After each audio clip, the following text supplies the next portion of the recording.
franchement, je le dis, je le redis, n'hésitez pas à nous contacter, à nous appeler pour intervenir, interagir et faire part de vos réactions sur les matchs du week-end ou sur ceux à venir. On enchaîne tout de suite, du coup, alors avec le Saviez-vous de Shems. On va enchaîner tout de suite avec le Saviez-vous de Shems et on a la chance, comme je l'ai dit, et après je laisse la parole à monsieur Gérard Vanquois. Ça va toujours, Gérard ? Ça va toujours. Toujours parmi nous ? Toujours parmi nous. C'est pas trop long ? Non. Non ? Merci en tout cas infiniment à toi et je laisse la parole tout simplement à Shems.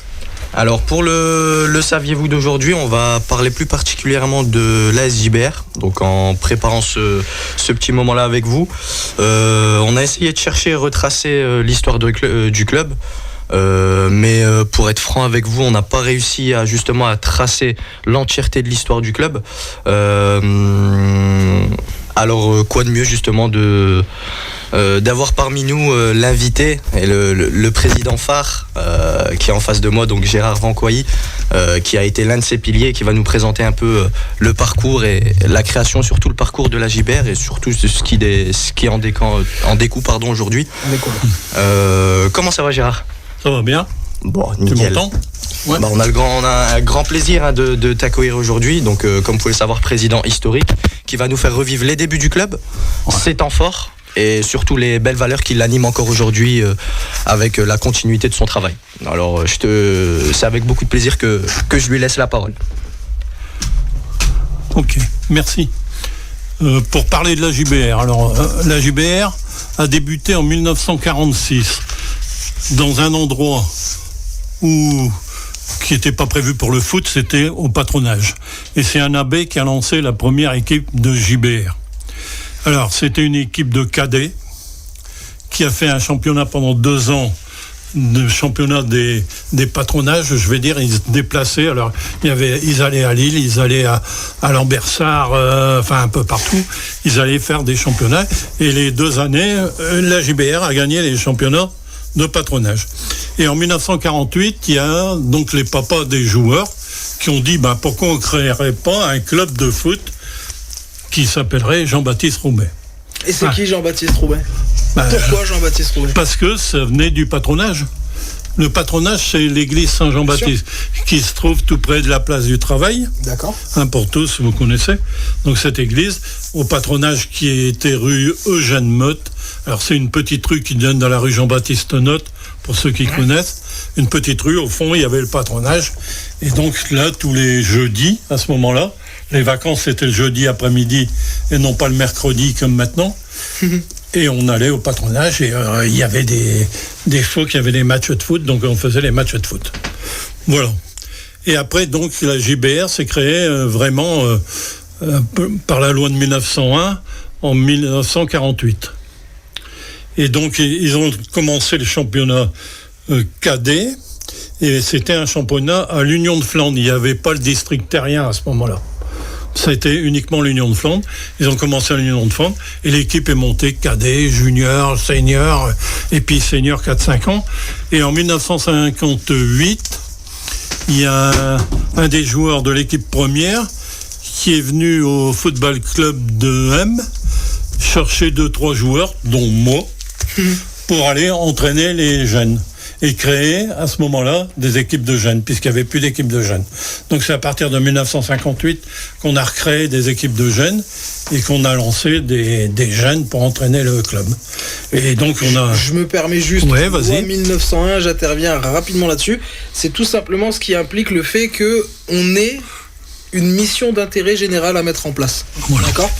Et une mission d'intérêt général, c'est tout simplement promouvoir le sport, promouvoir la mixité, etc. etc. Non, je bouge, parce que je devrais faire ça, puis pas bouger, parce que... Non, mais toi à l'aise. C'est nerveux. C'est nerveux. C'est l'âge. Donc, pour continuer, après, donc il y a eu des équipes de jeunes qui ont été créées. On a commencé par une équipe cadet aussi. D'après ce que je me souviens, c'est une équipe cadet. Puis les années suivantes, on a eu des minimes, des pupilles et des poussins. Des poussins. Et puis, bon, c'est comme ça, depuis 58 que le club a monté. Et alors, dans les équipes seniors, il y avait quand même, à ce moment-là, en 58, il y avait deux équipes seniors. Et tous les deux jouaient en Union de Flandre. Et ils jouaient dans le même championnat. Alors, il y en avait une qui était champion, puis l'autre, elle était des fois deuxième ou troisième ou quatrième. Ça créait pas de la rivalité, justement ? Ah, si. Bah, si, parce que des fois, ceux qui jouaient dans l'équipe 2, ils étaient pris par l'équipe 1 parce qu'ils avaient besoin de gagner contre une autre équipe et tout ça. Puis l'équipe 2, elle perdait, du coup, parce que les joueurs n'étaient plus là. Voilà. Et ce qui m'intéresse, excuse-moi, je te coupe, chef HM, c'est ton rôle, c'est ton saviez-vous. Juste, comment t'es devenu président ? Qu'est-ce qui a fait que t'as fait cette passation entre joueurs à président ? Alors, j'ai joué longtemps. L'autre fois, j'ai dit jusqu'à l'âge de 35 ans. Mais bon, plus dans les équipes premières. Mais après, quand il y a eu la création de l'équipe de District Flandre, je me suis retrouvé donc dans cette équipe-là. On ne disait pas l'équipe première, mais c'était l'équipe première, si tu veux. Et puis alors, j'avais à côté de moi quelqu'un que vous connaissez tous, qui est décédé maintenant, qui s'appelait Gérard Vignoble, qui a été très longtemps maire de Ouascal et président de l'ES Ouascal. Et donc, il jouait à côté de moi, parce que je jouais demi-centre. À ce moment-là, on appelait ça un demi-centre. Demi-centre, c'est quoi pour maintenant ? Parce que pour moi, c'est libéraux, et puis, je sais plus, l'autre à côté. Défenseur, stopper. Stopper, ouais.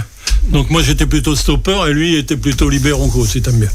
Alors donc voilà, comme ça j'ai joué 4 ans à côté de lui. Et puis après, donc j'ai pris des responsabilités au sein de la commission parce que là aussi c'est un jeune président qui a pris la direction, qui jouait en équipe première. Il s'appelait Jacques Duquesne. Alors, je me demande plus en quelle année, parce que j'ai tout écrit ça sur un bouquin. Il faudra qu'on le retrouve, ce bouquin. J'avais tout écrit, le détail de ce qui se passe à la JBR. Donc, il a créé et il a demandé à ce que les jeunes viennent s'intégrer au sein de la commission. Donc, je suis rentré à la commission et quelques années après, je suis devenu le secrétaire de l'Union de Flandre. Parce que comme on avait encore des équipes en Union de Flandre et des équipes en terrien, j'étais le secrétaire. En terrien, on appelait ça en terrien, le district Flandre, si t'aimes bien. Ça s'appelait la Ligue terrien, le district terrien même. Et pourquoi ? C'était comme ça. Ils ont changé le nom. Ça signifie quoi ? Ah ouais, je sais pas. Je sais pas en quelle année c'était ça. Enfin si, on est rentré là en 65 ou 66, je crois. Et donc, tu vois, à partir de 65-66, il y a eu le district Flandre. Enfin, ce qui est devenu maintenant le district Flandre, c'était la Ligue terrienne. Je crois que ça s'appelait un truc comme ça. C'était compliqué. Ok. Ouais. Moi, j'ai on a intégré ça. Moi, j'ai une petite question, Gérard. Parmi toutes ces années, en tant que président, y a-t-il un souvenir ou un moment qui te marque ou qui te vient en tête ? Oui. Le plus grand souvenir que je me souviens du temps où j'ai été président, c'est quand l'équipe première a réussi à monter en première division de district. C'est-à-dire juste avant d'aller en régional. Et là, c'est vrai qu'on a fêté ça. On a fait, je ne vais pas dire que c'était un truc grandiose, mais on était fiers de dire la JBR, elle arrive quand même en première division. Et c'est quoi les valeurs, selon toi, d'un club qui dure aussi longtemps ? T'es un peu le Giroud sans la Ligue des Champions ? Ouais, c'est ça. Et puis autant de temps dans le club, mais on est resté en district. Et puis alors, si, mais je vais pas revenir sur les détails d'avant, mais il y a aussi le problème, c'est que on était beaucoup investi dans la paroisse. Okay. Tu sais, dans le temps, moi j'ai été, on dit responsable cœur vaillant et âme vaillante, c'était à ce moment-là, j'étais responsable cœur vaillant, donc on était investi dans la paroisse, donc ce qui fait que le club de foot qui était issu de la paroisse, on était investi dans le club de foot. Il y avait un club de basket aussi, d'ailleurs, à un moment, la JBR. D'accord. Et donc, on était fort investi là-dedans. Mais les trucs qui me marquent le plus, c'est ça, et puis une équipe junior qui a quand même été en finale de Coupe des patronages contre l'Arago d'Orléans. D'accord. Et qui ont été battus 1-0 à l'Arago d'Orléans. C'était à ce moment-là, c'était un espoir. Et on se permettait à ce moment-là de battre le Racing au Stade de Roubaix facilement. D'accord. Et ça, là, on était fiers parce que Verriès, il faisait la gueule. Et c'était lui qui était Verriès. Tu sais pas qui c'est Verriès ? Non. Ça a été le président du Racing au Stade et ça a été un des entraîneurs de l'équipe de France. D'accord. D'accord. Ah ouais. Alors il faisait la gueule quand JBR battait le Racing Stade. L'équipe de France, quoi. Racing Stade ou le Racing Club, ça dépendait parce qu'ils ont tellement changé de nom. C'est quelle époque ça? Pour même revenir au Roubaix Football. C'est quelle époque ça? C'est quelle époque? Ça, à l'époque là, c'est dans les années 90, 1990, entre 90 et 2000, quoi. Okay. Je vais dire. Et peut-être avant la fusion avec le Cort, du Racing Stade et le Cort, pour devenir Roubaix Football. C'est ça. Alors là, à Roubaix Football aussi, ils avaient un président qui était comme ça. Il s'appelait Antoine Maillard. Manque de bol, ce monsieur est décédé à l'âge de 43 ans. Ah ouais. Ouais. Mais c'est toujours comme ça, je dis les mecs sensationnels, te les perds vite. Ouais, effectivement, c'est les meilleurs qui partent les premiers. Je dis des fois, j'ai peut-être pas été un bon président, mais enfin, je dis tout ce que je sais, c'est que j'ai toujours voulu que la JBR continue, et je m'aperçois maintenant que c'est bien parti, parce que je vois les résultats. Quand même, hein, j'arrive à suivre, et puis tu me les envoies de temps en temps, là, quand même. Exactement. Donc je dis c'est bien, et puis bon, t'as l'air de restructurer un peu le truc, parce que bon, après t'arrives à un âge, je dirais que t'as plus la même motivation que quand comme toi, t'as 40 ou 45 ans, je veux dire. Exactement, j'en ai que 34 et. Donc tu vois, t'en as que 34. Donc, il m'a rajouté non, 10 mais ans. je sais pas l'âge que t'as alors. Donc, Justement, mais je dis. Pour rebondir, moi j'avais une petite question, Gérard. Je voulais savoir qu'est-ce qui a fait que pendant toutes ces années, le club est autant stagné, que ce soit du côté formation éducateur, du côté progression des joueurs. Qu'est-ce qui manquait? C'est toute la question. Quel était ce petit manque? Ou ce gros manque? Je vais te dire, par exemple, des animateurs d'équipe, enfin des entraîneurs d'équipe, on en avait très peu. Quand on en avait un bon qui avait fait parce qu'on pouvait aller, au district faire la formation. Quand il avait fait la formation, c'est lui qui avait toutes les équipes de jeunes. Alors ça allait bien, je vais dire 3-4 ans, puis au bout de 3-4 ans, il y en avait ras-le-bol, ils s'en allaient, ce qui fait qu'on revenait à zéro, puis on recommençait, tu sais. C'était un perpétuel recommencement. Et comment le club était structuré au point de vue je vais te dire, on a eu la chance, tu vois, j'ai pris le papier exprès, quand je suis passé président, j'ai dit, moi je veux bien être président, mais il faut qu'il y ait des jeunes avec moi. Ok.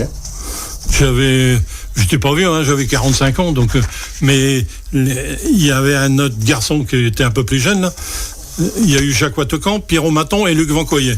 Pierre Maton, il y avait, 20 ans de moins que moi, certainement. Luc Vancoyer aussi, puisque c'est mon neveu. Et bon, le fait d'avoir des jeunes, d'avoir un groupe, tu sais, on s'est retrouvés à 4-5, et plus le trésorier, parce qu'il n'est pas là, mais il est décédé aussi entre deux. Didier Parzi. Vous avez déjà entendu parler d'un Didier Parzi qui était à la Voix du Nord, mais c'est pas lui. Mais Didier Parzi était notre trésorier. Okay. Et donc, on était à 5 qu'on se tenait, tu sais. Ok. Et vous motiviez les uns les autres. Ouais, c'est ça. Quand il y en avait un qui allait pas bien, l'autre à côté disait, allez, tu vas pas laisser tomber, ou ceci, cela, quoi. Ouais, parce que ça nous est arrivé, Finalement, est-ce que c'est pas ça la plus grande force? Parce que malgré tout, on reste quand même une association.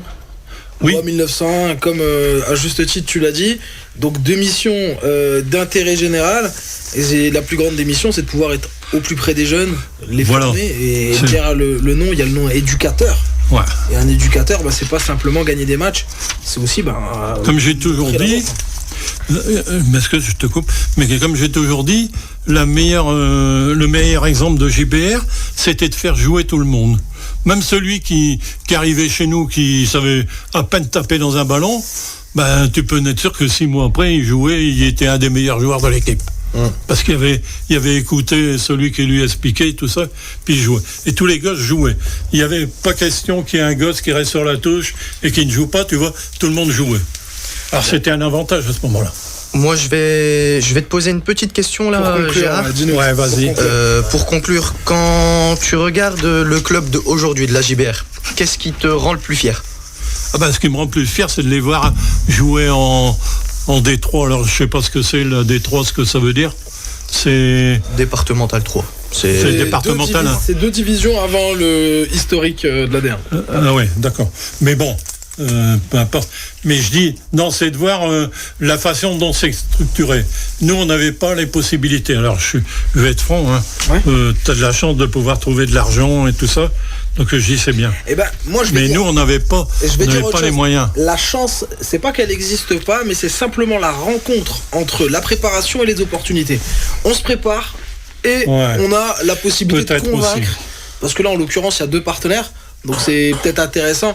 Je sais peut-être pas, on va peut-être pas. Je sais que le temps presse et il nous reste qu'une bonne demi-heure. On va déborder. Il va étouffer. On va déborder de toute manière sur ce soir, mais je tiens à le préciser.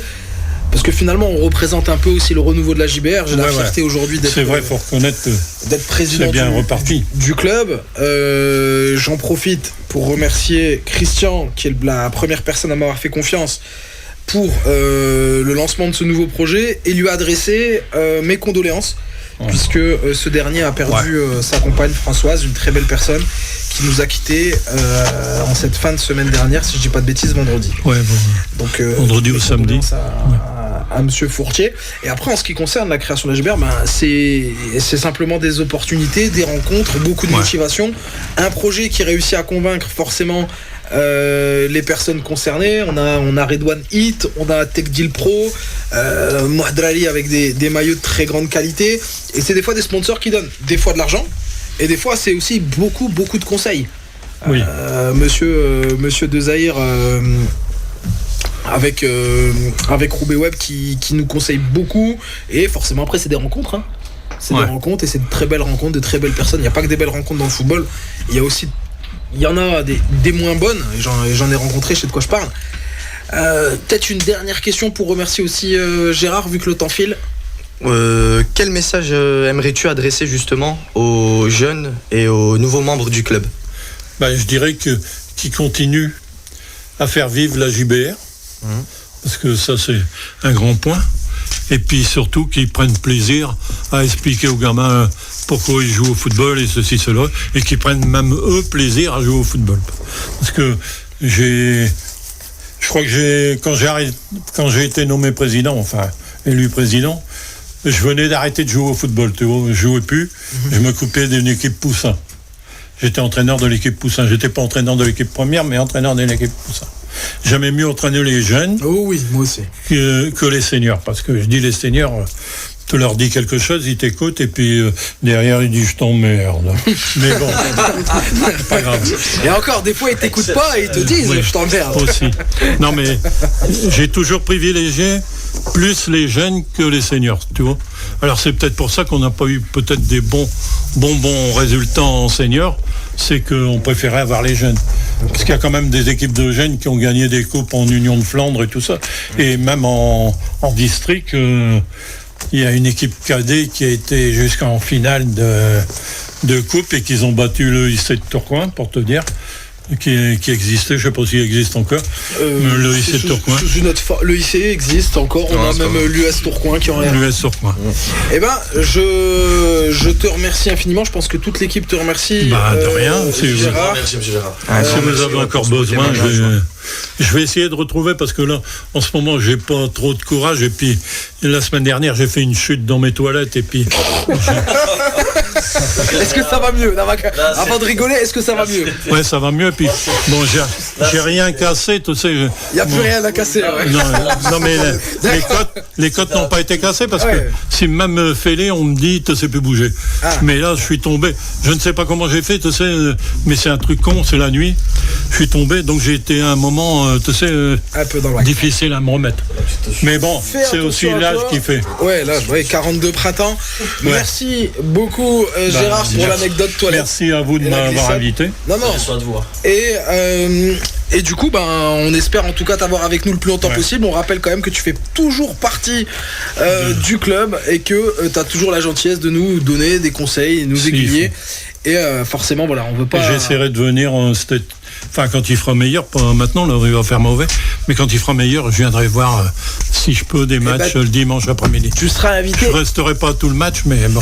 Sans blague et sans te taquiner, on est en train de mettre un projet pour que justement en novembre on invite, enfin en tout cas ça sera ouvert à tout le quartier et on veut inviter un EHPAD. Donc c'est pas pour toi, tu vois ce que je veux dire, mais on invite un EHPAD parce que justement on travaille sur l'intergénérationnel.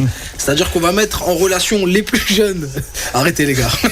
Non mais ça va finir comme ça, hein. J'irai un jour dans un EHPAD, hein. Il y a des chances, hein. Oui mais c'est pas grave. Mais en tout cas on veut travailler le lien intergénérationnel et je pense les gars j'ai l'impression que j'ai dit une bêtise. Mais non, t'as pas dit une bêtise. Voilà. T'as dit la vérité. On fait un lien. En fait, l'idée c'est de pouvoir travailler l'intergénérationnalité. Ouais, c'est-à-dire que les plus jeunes doivent aussi contribuer finalement à visiter des EHPAD. Donc on est en lien, on est en contact avec différents EHPAD et c'est quelque chose qu'on va faire très prochainement. Mais après, bien entendu, je peux venir aussi à d'autres moments. Merci beaucoup Gérard et on va